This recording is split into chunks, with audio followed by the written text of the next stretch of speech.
माझं नाव अमित अण्णासाहेब चव्हाण, राहणार पकुड, तालुका Bhoom. Me on duty भारतीय सेनेमध्ये कार्यरत आहे. आता सुट्टीवर आहे.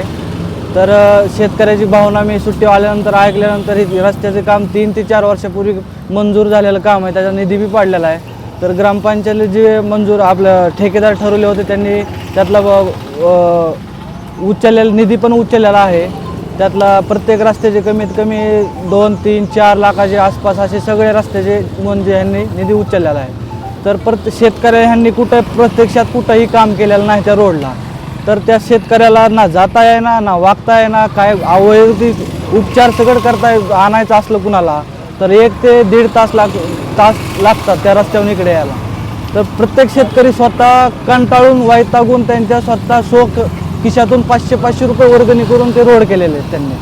तर पण ह्यांना काही फरक पडत नाही. आम्ही याच्या अगोदर निवेदन पण दिलं, ग्रामपंचायतला दिलं, पंचायत समितीला दिलं, यांनी सगळ्यांना शिष्टमंडळ आलं पण त्याच्यावर काही कारवाई झाली नाही.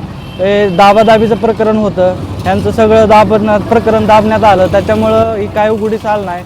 त्याच्यामुळं मला ही सुट्टी आल्यानंतर हे उपोषणाची धाराशिवला येण्याची गरज पडली. आपली पण शेती आहे का त्या? माझं स्वतःचं घर आहे तिथं. माझं स्वतःचं घर आहे. माझ्या घरी मी जर ड्युटी गेलो तर माझ्या घरी बघायला कोण नाही. वडील आता थकलेले आहेत. त्यांना कमीत कमी शेतकऱ्याला कमीत कमी ते रस्ता तरी निदान ठीक असावा ना.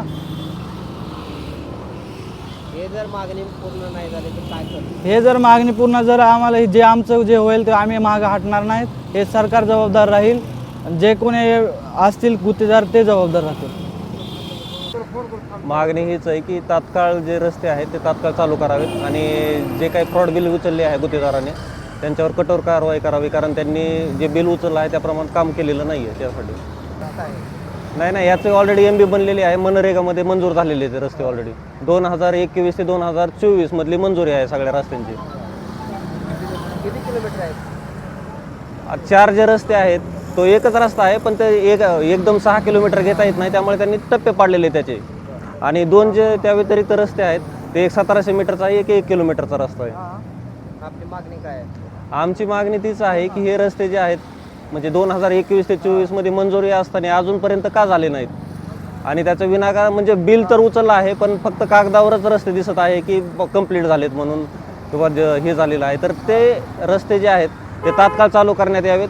आणि गुत्तेदाराने हे जे काय फ्रॉड केलेलं आहे, गुत्तेदार जे आहेत ते निकटवर्ती आपले राहुलभाई मोठे जे आहेत आमच्या तालुक्याचे आमदार, माजी आमदार, तर त्यांचे निकटवर्ती आहे. त्यांना त्यांचा राजकीय वरदास्त आहे गुत्तेदारावर.